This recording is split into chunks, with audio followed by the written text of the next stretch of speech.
Hello, vinyl community. This is Randy. Back today with another video. I'm going to be celebrating my 5-year anniversary on YouTube in the vinyl community in January of 2024. 5 years. So to celebrate, I think I'm going to have a T-shirt.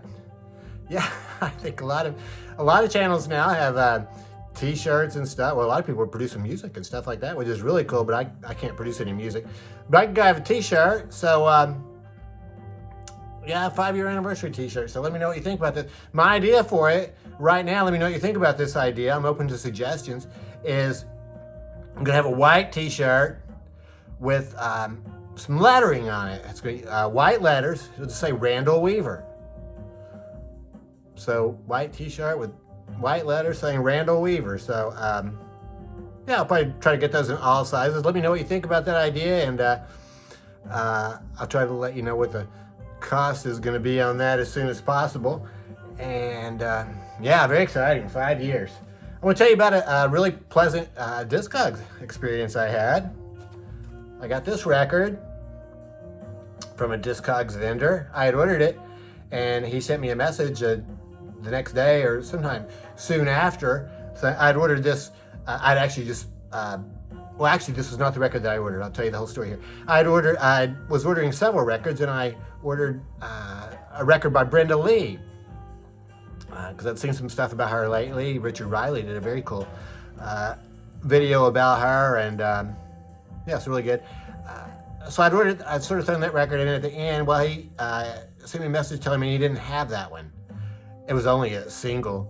So, well, in the first place, I'm really glad he emailed to let me know they didn't have it, because I've had other vendors, they've discovered they didn't have something, and they just dropped that record from the order and refunded that part and sent the rest of it, which, I guess that's okay.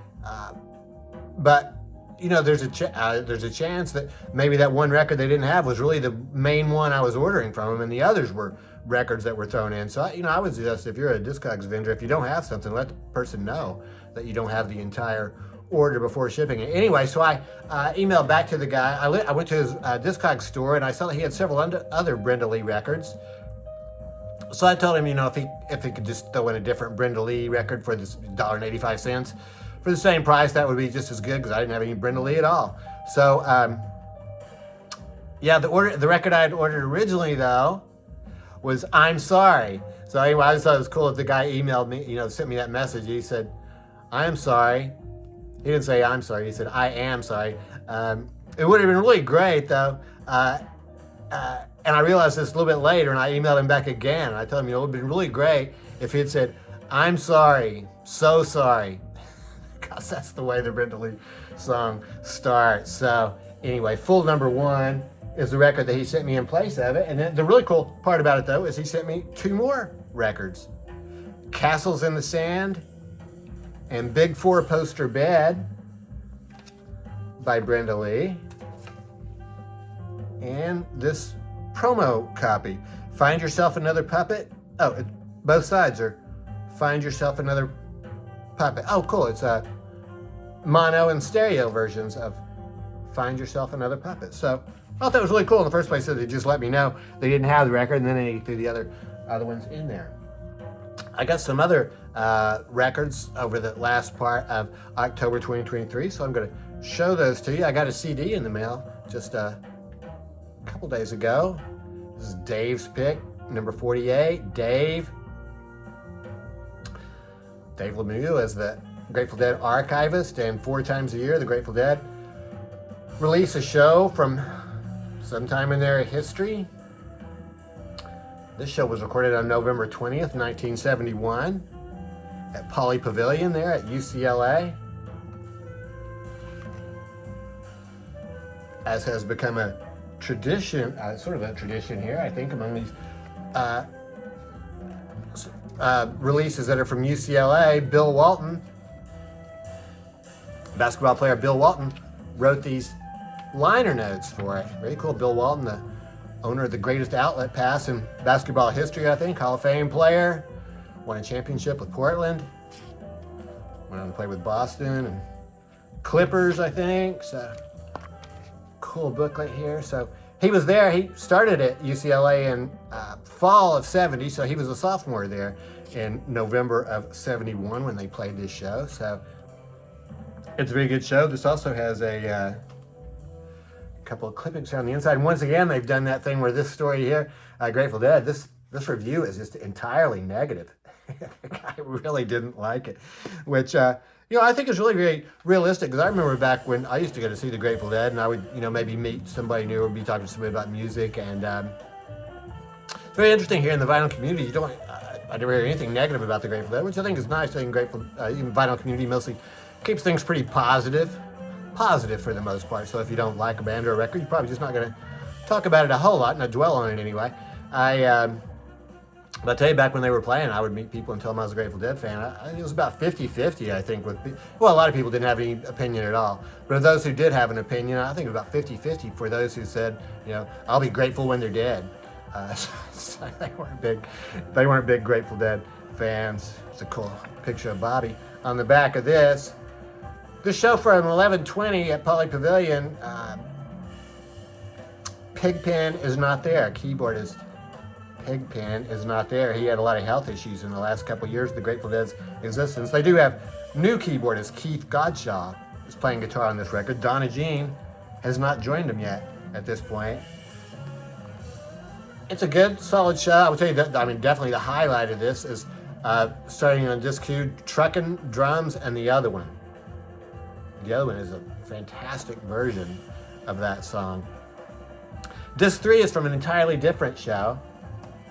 It's from St. Louis, Missouri, 10/24/70.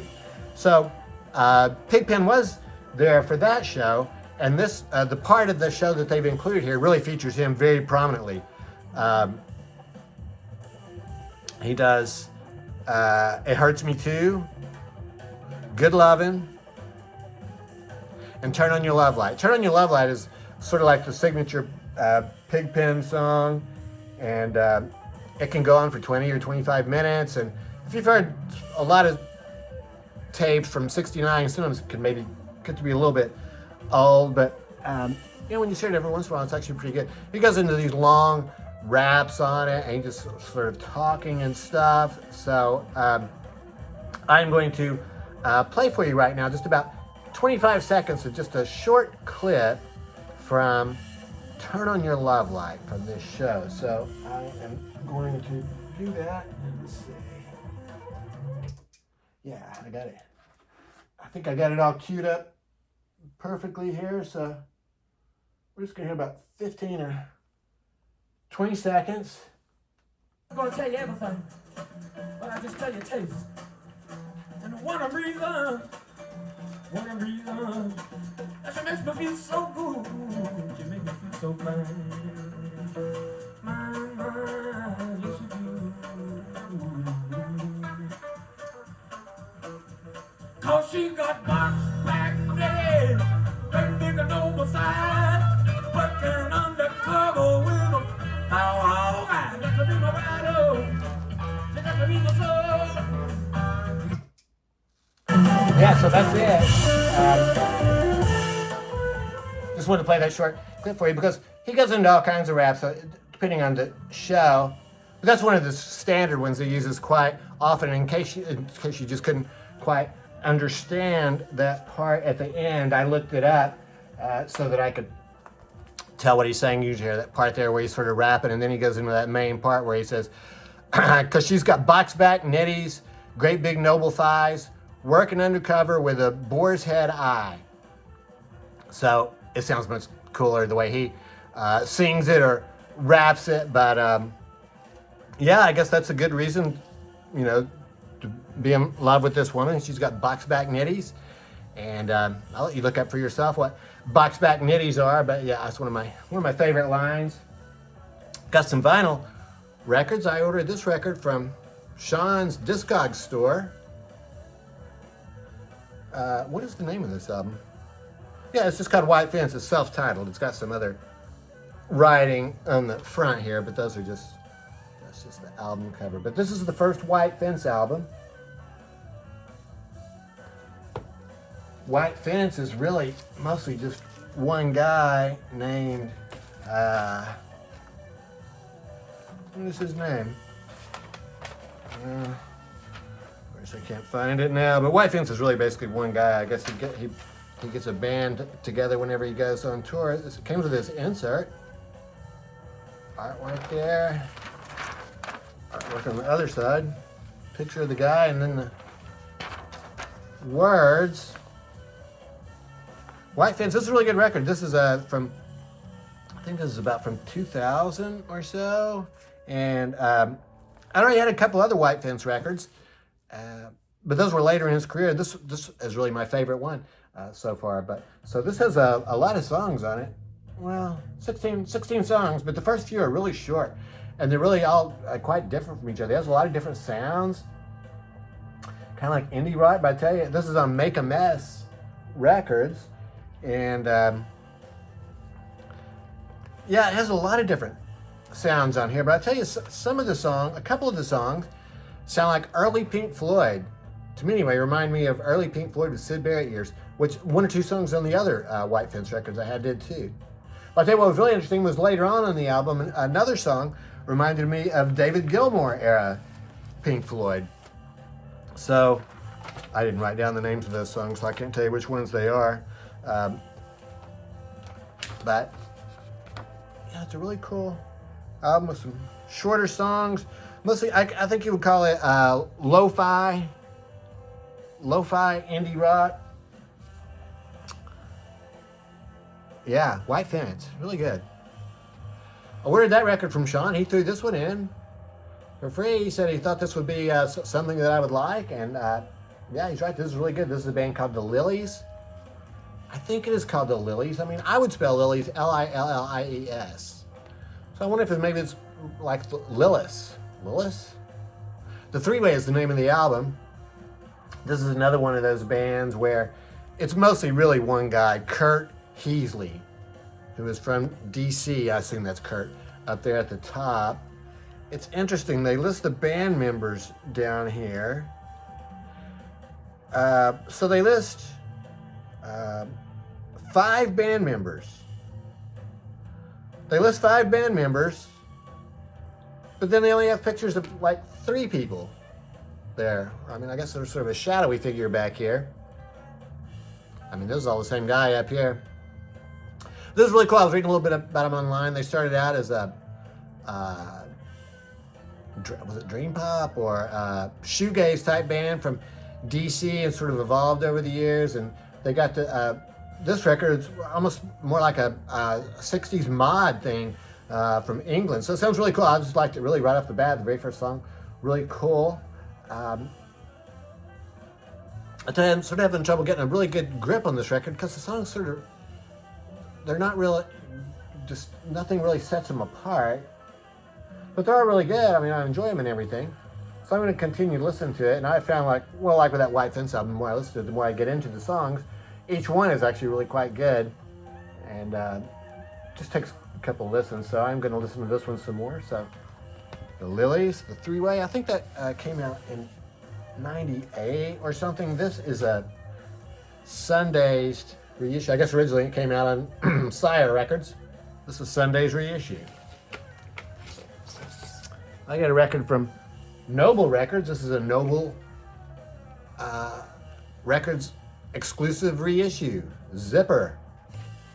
Got an email from Noble Records about this record that they were releasing it, so I pre-ordered it. This is a record that was originally released in, I think, like 70 or 71. It's hard and heavy rock and roll. It was pretty cool. I like it. It starts out great. My only problem with this album is the singer. It's just, it just almost seems like he's acting, like he's not singing in his real voice. It's like he's like an affectation. It makes some of the songs almost seem like novelty songs. The music, the playing is all really good. I mean, the singing is not off key or anything, but it's just not real strong. I really feel like this band, there's only 4 people in the band, drums, guitar, bass, and oh gosh, I just now realized Fred Cole on vocals. So I I hadn't even looked at the band lineup before. I was assuming that it was 2 guitars, bass, and drums, and but I guess not. I guess the singer is their main singer, so this must really be the sound that they wanted. So, I mean, I guess I would identify that there's a reason that this didn't become a huge album. It all sounds really good, but the singer just is not real strong. So, yeah, I think that sort of probably was what held him back. So, it looks like the singer's name is Fred Cole. Other members of the band are, Lori Eric, Jim Roos, and Greg Shadone. Cool thing about this is it's on Permanent Records. Permanent Records. Permanent Records. So I guess that sort of goes back like when you were in school, you know, and your teacher told you that if you did something wrong, it was going to go on your permanent record. I guess that's what the original label looked like. It's not a Noble Records exclusive label or anything like that. I got this reissue of Nirvana, In Utero. You may remember, if you've watched my channel frequently, that I just showed this copy of In Utero that I got. I think I just got it earlier this year. This is a 2013 reissue, 2013 mix. 245 RPM records. Here's the new one that I got. So this is just one record, 33. So that was the main reason really that I replaced this one, just that 45 RPM thing. I mean, I was aware of that before I got it. And it's not the end of the world to have to change after short record sides, but yeah, I decided I would rather just have it all on one. So I'm glad I did get this one. I mean, I think this sounds excellent. I don't know if I would really be able to tell a whole lot of difference in the... It is interesting they have 2 different gatefolds.